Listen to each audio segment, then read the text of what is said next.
โอ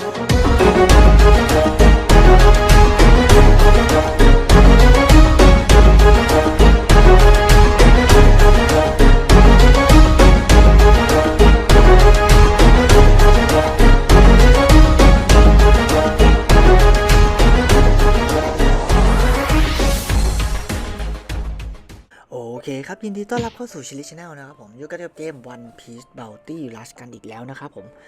วันนี้นะครับผมมีประกาศมาจากทางผู้พัฒนาเกมนะครับว่าจะปล่อย EX ตัวใหม่นะครับผมภายในวันจันทร์หน้าที่จะถึงนี้นะครับนั่นก็คือ EX Yamato นั่นเองนะครับก่อนที่จะเข้าไปดูดีเทลตัวละครกันนะครับผมรบกวนฝากกดไลค์กดแชร์กด Subscribe ผมด้วยนะครับผมเพื่อจะได้เป็นกำลังใจผมเองนะครับผมแล้วก็จะได้ไม่พลาดคอนเทนต์ต่อๆไปด้วยนะครับโอเคครับถ้าพร้อมแล้วไปดูกันเลยครับ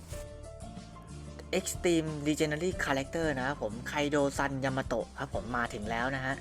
ก็เป็นตัวละครที่จะเข้ามาภายในวันจันทร์หน้านะผมซึ่งมาก่อนครบรอบ3ปีซะอีกนะครับผมซึ่งผมก็ไม่เข้าใจเหมือนกันนะครับว่าทำไมรอบนี้ตัวละครตัวนี้ถึงออกมาก่อนครบรอบ3ปีแปลว่าตอน3ปีอาจจะมีเซอร์ไพรส์เราอีกหรือเปล่านั้นผมก็ไม่มั่นใจนะครับผมแต่ก่อนอื่นเลยนะผมเราไปดูกันที่สกิลของตัวละครตัวนี้กันเลยนะฮะ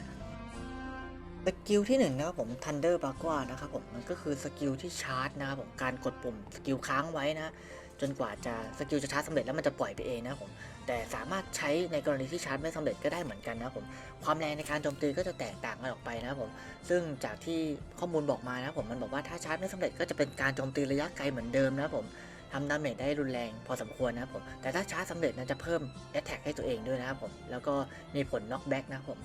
ระหว่างที่ชาร์จก็ไม่สามารถถูกชะงักได้นะผมนอกจากจะโดนผลักกระเด็นเท่านั้นเองนะฮะส่วนสกิลที่2นะครับผม I will protect you นะครับผมเป็นสกิลเคาน์เตอร์นั่นเองนะฮะเมื่อศัตรูโจมตีมาแล้วเราติดเคาน์เตอร์สำเร็จนะผมเราจะบัฟดีเฟนส์ให้ตัวเองนะครับผมแล้วก็โจมตีกลับไปเป็นการโจมตีระยะไกลนะผมพร้อมผล knockback ด้วยนะครับ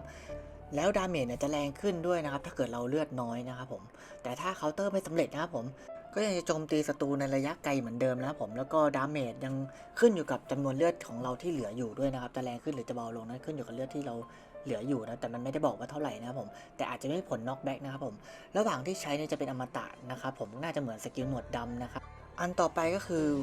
เทคนิคในการใช้สกิลนะครับผมที่ทางเกมเขาแนะนำมานะผมสกิลที่1เนี่ยครับผมเขาบอกว่าการชาร์จและปล่อยสกิลใส่ศัตรูเนี่ยมันทำให้เพิ่ม Attack ให้ตัวเองก็จริงอยู่นะครับและพร้อมกับผลลดผลักกระเด็นนะแต่ว่าการที่เราชาร์จให้สำเร็จอ่ะทำให้ศัตรูก็สามารถหลบสกิลที่จะใช้มาได้อย่างง่ายดายเช่นกันนะผมเพราะฉะนั้นเราอาจจะต้องประยุกต์วิธีการใช้สกิลอย่างระมัดระวังเอานะครับอย่างเช่นแบบว่าหาจังหวะชาร์จเหมาะในการใช้นะครับผมแล้วก็อย่าไปกลัวในการที่จะใช้แบบเวอร์ชันที่ไม่ได้ชาร์จนะครับผมต่อให้ไม่ได้ชาร์จนะครับผมมันก็ยังสามารถโจมตีศัตรูในระยะไกลได้เหมือนเดิมนะครับผมและยังสามารถใช้ในการเคลื่อนที่ได้ด้วยในการวิ่งทั่วแมปนะฮะหรือใช้ในการหลบสกิลได้ด้วยนั่นเองนะครับผมส่วนสกิลที่2นั่นก็คือ I will protect you ผมว่า you นั่นคือหมายถึง yourself นะครับผมเพราะว่า counter skill เนี่ยใช้ในการป้องกันตัวเองนะครับผมเมื่อ counter สำเร็จก็จะเพิ่ม defense ให้ตัวเองเป็น buff defense นะพร้อมกับผลักศัตรูให้กระเด็นออกไปนะครับผมแต่ถ้า counter fail หรือไม่สำเร็จนะครับผมมันก็ยังจะโจมตีศัตรูอยู่ดีนะครับผมด้วยระยะไกลเหมือนเดิมนะครับผมแต่อาจจะไม่มีผล knockback นั่นเองนะฮะโอเคครับเราไปต่อกันด้วยเทรดของตัวละครตัวนี้กันเลยดีกว่านะครับ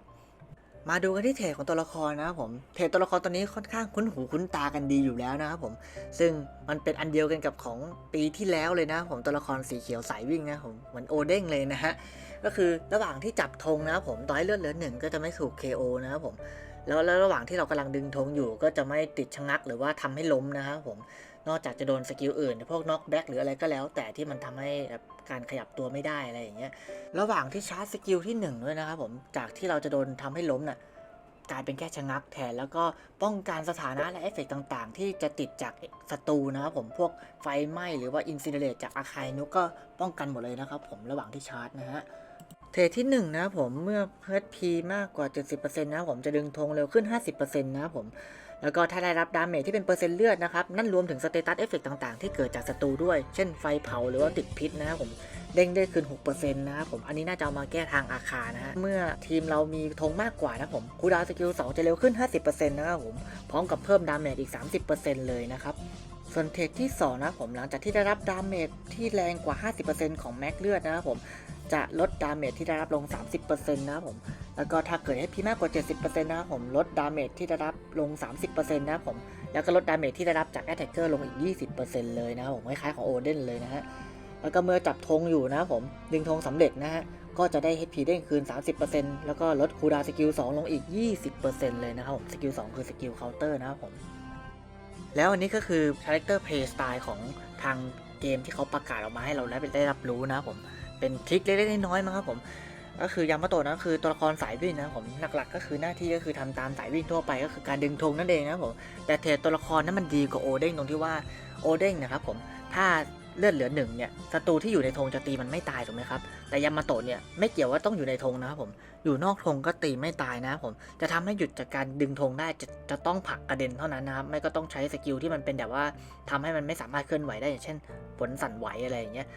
หลังจากที่เราเกมนำนะผมมีธงมากกว่าฝั่งตรงข้ามมันก็จะมีความได้เปรียบก็คือสกิล2ของเราก็คือสกิลเคาน์เตอร์นั่นแหละมันจะคูลดาวน์ไวขึ้นนะครับผมแล้วก็โจมตีแรงยังกับแอตแทกเกอร์เลยนะครับผมแล้วก็ยามาโตะนะครับผมมีเทรดที่ลดดาเมจที่ได้รับจากแอตแทกเกอร์ด้วยนะครับผมเพราะฉะนั้นพยายามเข้าไปช่วยเพื่อนร่วมทีมให้ได้มากที่สุดนะครับระหว่างที่เกมนำนะ